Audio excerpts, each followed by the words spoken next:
വീടുമായി channel എന്ന് പറഞ്ഞാൽ ഞങ്ങളുടെ യൂട്യൂബ് ചാനലിലേക്ക് നിങ്ങൾക്ക് എല്ലാവർക്കും സ്വാഗതം. അപ്പോൾ ഇന്നത്തെ നമ്മുടെ സബ്ജക്റ്റ് എന്ന് പറഞ്ഞു കഴിഞ്ഞാൽ നമ്മുടെ വീട്ടിൽ നമ്മൾ ചെയ്തിരിക്കുന്ന വാഷ് ബേസിനെ കുറിച്ചിട്ടാണ്. വാഷ് ബേസിൻ്റെ കാര്യം പറയുകയാണെന്നുണ്ടെങ്കിൽ നമ്മൾ സ്റ്റെയർ കേസിൻ്റെ സൈഡിലായിട്ടാണ് നമ്മുടെ വാഷ് ബേസിൻ സെറ്റ് ചെയ്തിരിക്കുന്നത്. ഈ വാഷ് ബേസിൻ്റെ ബാക്കിൽ വരുന്നത് നമ്മുടെ ഒരു മുറിയുടെ ചെറിയൊരു ബാത്റൂമാണ്. നിങ്ങൾ ഞങ്ങളുടെ പഴയ വീഡിയോസ് കണ്ടിട്ടുണ്ടെങ്കിൽ ആ ഒരു ചെറിയ ബാത്റൂം നിങ്ങൾക്ക് ഓർമ്മയുണ്ടാവുമെന്ന് വിചാരിക്കുന്നു.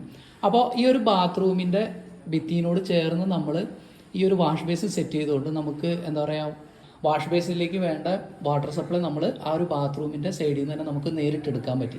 അതുകൊണ്ട് നമുക്ക് കുറച്ച് പൈപ്പിൻ്റെ കോസ്റ്റ് നമുക്ക് കുറയ്ക്കാൻ പറ്റിയിട്ടുണ്ട്. പിന്നെ നമ്മുടെ വാഷ് ബേസിൻ്റെ ഡിസൈനിങ്ങിനെ കുറിച്ചിട്ട് പറയുകയാണെന്നുണ്ടെങ്കിൽ നമ്മളൊരു സിമ്പിൾ മിനിമലിസ്റ്റിക് സ്റ്റൈലാണ് നമ്മുടെ വാഷ് ബേസിൻ നമ്മൾ തിരഞ്ഞെടുത്തിരിക്കുന്നത്. വാഷ് ബേസിൻ്റെ താഴെയുള്ള സ്റ്റോറേജ് സ്പേസ് നമ്മൾ ഒരു ഫ്ലോട്ടിംഗ് രീതിയിലാണ് ചെയ്തിരിക്കുന്നത്. സാധാരണ എല്ലാവരും അത് താഴത്തുനിന്ന് ചേർത്തങ്ങോട്ട് ചെയ്യാറുണ്ട്. പക്ഷേ നമ്മളൊരു ഫ്ലോട്ടിംഗ് രീതിയിൽ ചെയ്തതുകൊണ്ട് തന്നെ നമുക്കിത് ക്ലീനിങ് വളരെ എളുപ്പമാണ്. അതേപോലെ തന്നെ കാണുമ്പോൾ ഒരു ഫ്ലോട്ടിംഗ് രീതിയിൽ നിൽക്കുന്നതുകൊണ്ട് തന്നെ ഒരു മിനിമലിസ്റ്റിക് ഫീലും കിട്ടുന്നുണ്ട്. ഇതിൻ്റെ കൗണ്ടർ ടോപ്പിൽ നമ്മൾ ഉപയോഗിച്ചിരിക്കുന്നത് ഗ്ലോസി ആയിട്ടുള്ള ഗ്രാനൈറ്റ്, അതായത് നമ്മുടെ കിച്ചൻ്റെ കൗണ്ടർ ടോപ്പിന് ഉപയോഗിച്ചതിൻ്റെ ബാക്കി വന്ന ഗ്രാനൈറ്റ് കൊണ്ടാണ് നമ്മൾ ഇതിൻ്റെ കൗണ്ടർ ടോപ്പ് സെറ്റ് ചെയ്തിരിക്കുന്നത്. ഇനി ഇതിൻ്റെ കളർ പാലറ്റിൻ്റെ കാര്യം പറയുകയാണെന്നുണ്ടെങ്കിൽ നമ്മളൊരു ബ്രൗണിഷ് കളറുള്ള മൊറോക്കൻ ടൈലാണ് നമ്മൾ ഭിത്തിക്ക് തിരഞ്ഞെടുത്തത്. പിന്നീട് നമ്മൾ counter top black colour select ചെയ്തു. അതേപോലെ തന്നെ നമ്മുടെ വാഷ് ബേസിനും ബാക്കിയുള്ള എല്ലാ ആക്സസറീസും നമ്മൾ ഒരു ബ്ലാക്ക് മാറ്റ് തീമിലാണ് പോയിരിക്കുന്നത്. പിന്നെ നമ്മൾ ഒരു ഡെക്കറേറ്റീവ് എലമെൻ്റ് ആയിട്ട് സൈഡിൽ ചെറിയൊരു പ്ലാന്റും കൊടുത്തിട്ടുണ്ട്. ഈ പ്ലാന്റിൻ്റെ കാര്യം പറയുകയാണെന്നുണ്ടെങ്കിൽ ഈ പ്ലാന്റ് ഒട്ടും ലൈറ്റ് അധികം ആവശ്യമില്ലാത്തൊരു പ്ലാന്റ് ആയതുകൊണ്ട് തന്നെ നമ്മൾ ഈ ഒരു കോർണറിൽ വെച്ചിട്ട് ഇതുവരെ അതിന് കംപ്ലൈൻ്റ് ഒന്നും പറ്റിയിട്ടില്ല. ഫ്ലവർ പോട്ടിൻ്റെ കാര്യം പറയുകയാണെന്നുണ്ടെങ്കിൽ ഇത് നമ്മൾ റെഡ് ഓക്സൈഡിൽ മോൾഡ് ചെയ്തെടുത്താണ്. അതുകൊണ്ട് തന്നെ അതിനൊരു നാച്ചുറലിസ്റ്റിക് ഫീൽ ഉണ്ട്. ഇനിയിപ്പോൾ വാഷ് ബേസിൻ്റെ കാര്യം പറയുകയാണെന്നുണ്ടെങ്കിൽ വാഷ് ബേസ് നമ്മൾ സെലക്ട് ചെയ്തിരിക്കുന്നത് ജാഗ്വാറിൻ്റെ ആണ്. ഏകദേശം നമ്മളത് മേടിക്കുമ്പോൾ 15 രൂപ വിത്ത് പൈപ്പും എല്ലാ ആക്സസറീസും ഉൾപ്പെടെ നമുക്ക് 15 രൂപയായിട്ടുണ്ട്. നമ്മൾ ഈ വാഷ് ബേസിൻ ബ്ലാക്ക് മാറ്റ് സെലക്ട് ചെയ്തുകൊണ്ട് തന്നെ നമ്മുടെ ഹാൻഡ് വാഷ് നമ്മൾ ബ്ലാക്ക് മാറ്റ് കളറാണ് സെലക്ട് ചെയ്തിരിക്കുന്നത്. ഈ ഒരു പ്രോഡക്റ്റ് നമ്മൾ ഐക്കിയെന്ന് മേടിച്ചതാണ്.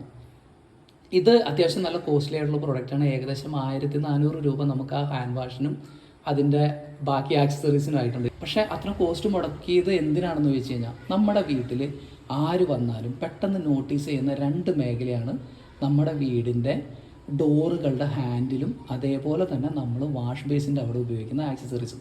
കാരണം എന്താ വെച്ചാൽ ആര് വന്നാലും ഉപയോഗിക്കുന്ന ഏരിയയാണ്. അതുകൊണ്ട് നമ്മൾ ഒരിക്കലും വാഷ് ബേസിന് എന്ത് നമ്മൾ സെലക്ട് ചെയ്യുമ്പോഴും അത്യാവശ്യം നമ്മൾ പൈസ മുടക്കുന്നതിൽ തെറ്റില്ല എന്ന് ഞാൻ പറയുള്ളൂ. കാരണം എന്താ വെച്ച് കഴിഞ്ഞാൽ നമ്മളൊരു സ്റ്റാൻഡേർഡ് എപ്പോഴും കീപ്പ് ചെയ്യേണ്ട ഏരിയയാണ് നമ്മുടെ വാഷ് ബേസിൻ.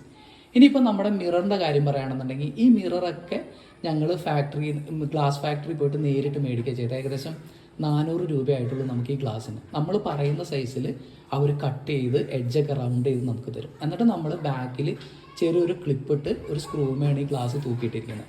സാധാരണ എല്ലാവരും ചെയ്യുന്ന പോലെ ഇതിൻ്റെ ചുറ്റും നമ്മൾ LED സ്ട്രിപ്പ് ലൈറ്റ് ഒന്നും കൊടുത്തില്ല. അത്തരത്തിലുള്ള ഗിമ്മിക്കുകളുടെ ഒന്നും ആവശ്യമില്ല എന്ന് തോന്നി. അതൊരു മിനിമലിസ്റ്റിക് രീതിയിൽ കീപ്പ് ചെയ്യാനാണ് നമുക്ക് താല്പര്യമുള്ളതുകൊണ്ടാണ് നമ്മൾ ചെയ്തത്. ഇത്തരത്തിൽ റൗണ്ട് മിറർ നമ്മൾ സെലക്ട് ചെയ്യുമ്പോൾ ഞങ്ങൾക്ക് നിർബന്ധമായിരുന്നു നമ്മുടെ ഈ ഒരു ലൈറ്റും ഒരു റൗണ്ട് ഷേപ്പിലായിരിക്കണം, അല്ലെങ്കിൽ അതൊരു മാച്ച് ആവില്ല. നമുക്ക് ഈ ഒരു ലൈറ്റ് കിട്ടിയത് എറണാകുളത്ത് പെൻഡാമേനകയുടെ പുറകിലുള്ള എറണാകുളം മാർക്കറ്റിനോട് ചേർന്ന് കുറേ ലൈറ്റ് കടകളുണ്ട്. അവിടെ നിന്നാണ് നമുക്ക് കിട്ടിയത്. ഈ ലൈറ്റ് നമുക്ക് ഏകദേശം 500 രൂപയായിട്ടുള്ളൂ. പിന്നെ മൊറോക്കൻ ടൈലിൻ്റെ കാര്യം പറയുകയാണെന്നുണ്ടെങ്കിൽ മൊറോക്കൻ ടൈൽ നമുക്ക് ഏകദേശം 65 രൂപ സ്ക്വയർ ഫീറ്റിന് ജുൽഫാർ ടൈൽസിൽ നിന്നാണ് നമുക്ക് കിട്ടിയത്.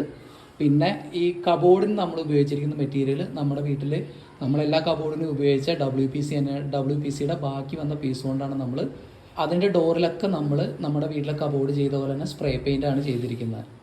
അപ്പോൾ ഇത്രയാണ് നമ്മുടെ വാഷ് ബേസിൻ്റെ ഡീറ്റെയിൽസ്. നമ്മുടെ വാഷ് ബേസിൽ എന്താണ് കൂടുതലായിട്ട് ഇഷ്ടമായെന്നുള്ളത് നിങ്ങൾ ഒന്ന് കമൻറ്റ് ചെയ്യുകയാണെന്നുണ്ടെങ്കിൽ വളരെ ഉപകാരമായിരിക്കും. താങ്ക്സ്.